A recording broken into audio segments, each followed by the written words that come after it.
So a few months ago, I was picking up a fare and taking him back to Blackwood. I'm not going to give the exact location, but this guy, he was really, really drunk. I picked him up from a pub. These two guys carried him out, and I thought, oh my god, he's really drunk. And at the time, I've never had to deal with somebody this drunk before.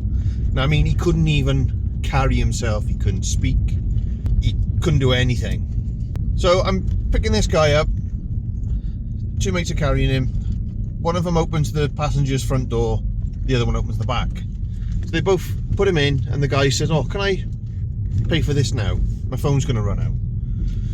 So I thought, yeah, fair enough. I mean, most people pay contactless, don't they, or Apple Pay or whatever with their phone. So, and because the company I work for take card machines, they got card machines, they take card.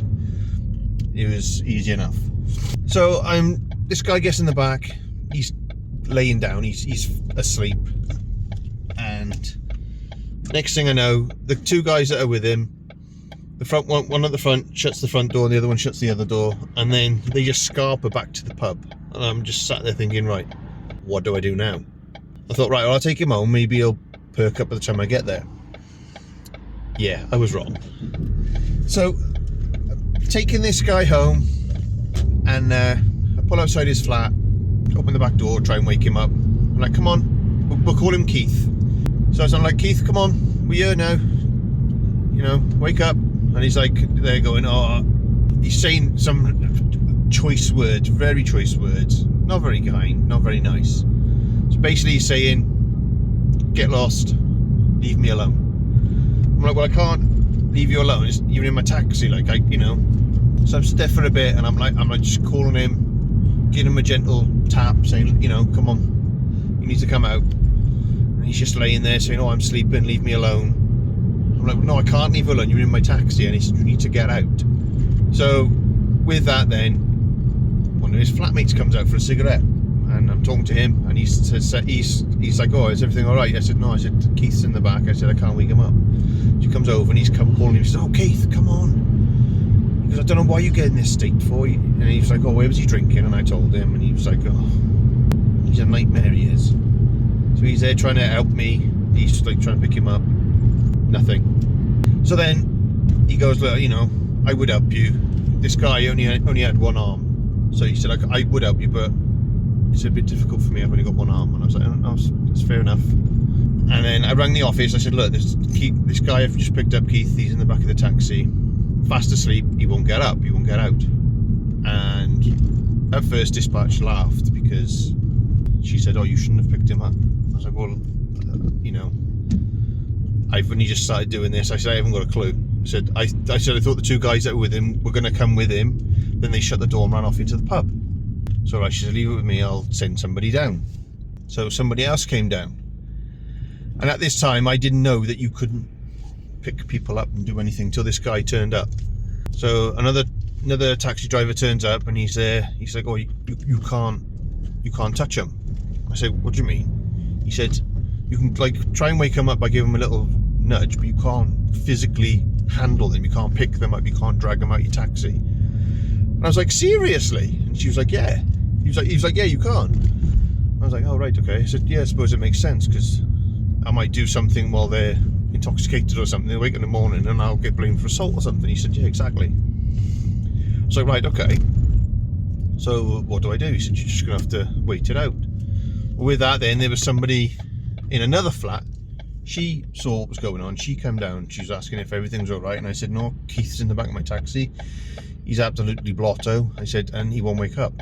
So she comes over and she's like calling him, telling him to get up, and he's swearing at her as well. And she said, he's like this all the time, and it's ridiculous. She goes, I don't know how he manages to hold down a full-time job. And I was like, oh, never. With that, then she manages to get him to sit up. She pulled him up. This woman, like this, I'm 5'10". The guy she's picked up, he must be about 5'10" and about 27 stone. He was a big boy. Now I'm 24 stone, but yeah, So she managed to get him up, and she manages to get him to turn his legs around and get out. He's still swearing at her. He's declaring his undying love to her, all everything. So then he finally manages to get out, and she's like, "Oh, can you help me carry him over there?" And I said, the other taxi driver was there. He said, "Well, we're not allowed to help. We're not allowed to physically handle him." She's like, "Really?" I was like, "Yeah." She goes, "Oh, thanks for nothing then." And I'm like, "Look, I'm really sorry." So this guy gets out. The woman pays for him, so she obviously gets the money back. And with that, then he's walking just about towards his flat. He lives upstairs as well, so it's even harder.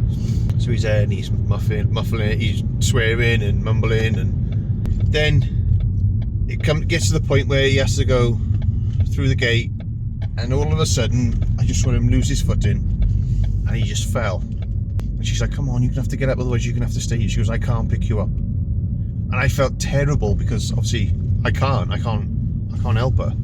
As much as I wanted to, I couldn't help her.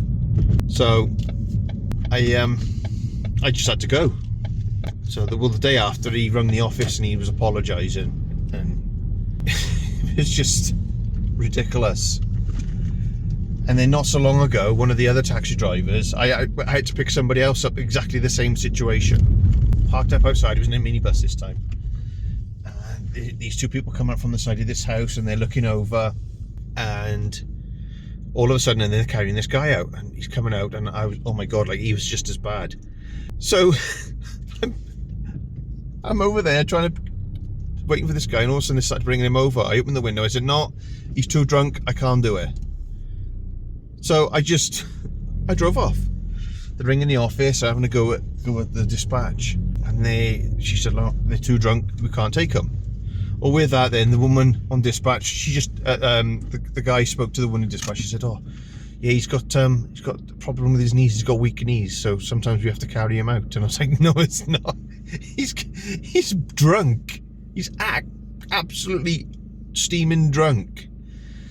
So they got this other guy to take him because the dispatch, they kept keeping on and on and on. Well, they took him home and he fell asleep in the back of the taxi, and he was there for an hour trying to get this person out the back of his taxi. It's just mental how people think that you can just chuck someone absolutely leathered in the back of a taxi and they'll get up and it'll be fine.